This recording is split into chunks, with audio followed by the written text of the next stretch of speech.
అందరికీ కూడా ఆ అమ్మవారి ఆశీస్సులు ఉండాలని మనస్ఫూర్తిగా ఆ తల్లిని వేడుకుంటూ ఈరోజు మనం భూదేవి కథ గురించి తెలుసుకుందాం. భూదేవి కథ వింటే చాలు భూములు ఇల్లు కొంటూనే ఉంటారు. మనల్ని భరించేది భూదేవి, పంచభూతాత్మకమైనది భూదేవి. ఆమె రుణాన్ని ఎన్ని జన్మలెత్తినా తీర్చుకోలేము, కానీ జీవితంలో ఒక్కసారైనా భూదేవి కథను వింటే చాలు. భూదేవి అనుగ్రహం ఎన్ని జన్మలైనా ఉంటుందని పండితులు చెబుతున్నారు. భూదేవి కథను భక్తి శ్రద్ధలతో వినాలి. మీరు భూదేవి కథను వినకపోతే మీరు మరణించిన తరువాత స్వర్గానికి వెళ్ళినా నరకానికి వెళ్ళినా అక్కడ మీకు నిలబడడానికి కాస్త చోటు కూడా ఉండదు. అందుకోసమైనా భూదేవి కథను ఒక్కసారైనా సరే వినాలని పండితులు చెబుతున్నారు. మరి ఆ కథ ఏమిటో ఇప్పుడు మనం ఈ వీడియోలో తెలుసుకుందాం. అంతకన్నా ముందు ఈ వీడియో నచ్చితే లైక్ చేసి షేర్ చేయండి. అలాగే మా ఛానల్ని సబ్స్క్రైబ్ చేసుకుని మాకు సపోర్ట్ చేయండి.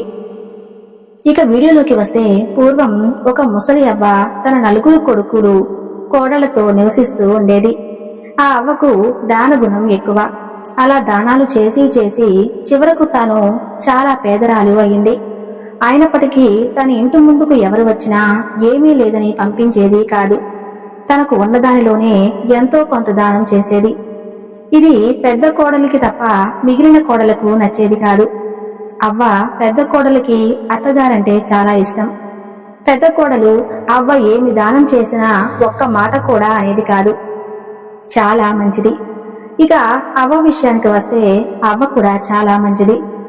అందరి కోడళ్లను సమానంగా చూసేది. అయితే అవ్వ చేసే దాన ధర్మాల గురించి, పుణ్యకార్యాల గురించి నారదుడు ధర్మరాజుకు చెప్పాడు.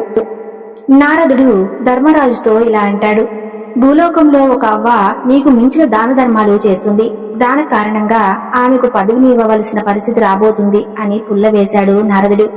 ఆ మాటలు విన్న ధర్మరాజు, ఏంటి, నాకన్నా అవ్వ ఎక్కువ దానాలు చేసిందా? ఎవరు ఆమె? ఆమె ఎవరో తెలుసుకొని ఆమె తనకంటే ఏ విషయంలో గొప్పదో తెలుసుకొని రమ్మని ధర్మరాజు యమధర్మరాజుకు భూలోకానికి పంపించాడు. యమధర్మరాజు సామాన్య మానవ రూపంలో ఒక పేదవాడిగా ఆ అవ్వ గ్రామంలో తిరగడం ప్రారంభించాడు. ప్రతి ఇంటి ముందుకు వెళ్లి తన దగ్గర బట్టలు లేవు, కొన్ని బట్టలు దానం చేయండి అని అడిగాడు. కానీ ఎవరూ కూడా తనకు సహాయం చేయలేదు. అలా అందరూ ఇంటికి వెళ్లి అడుగగా చివరికి అవ్వ ఇంటికి చేరాడు.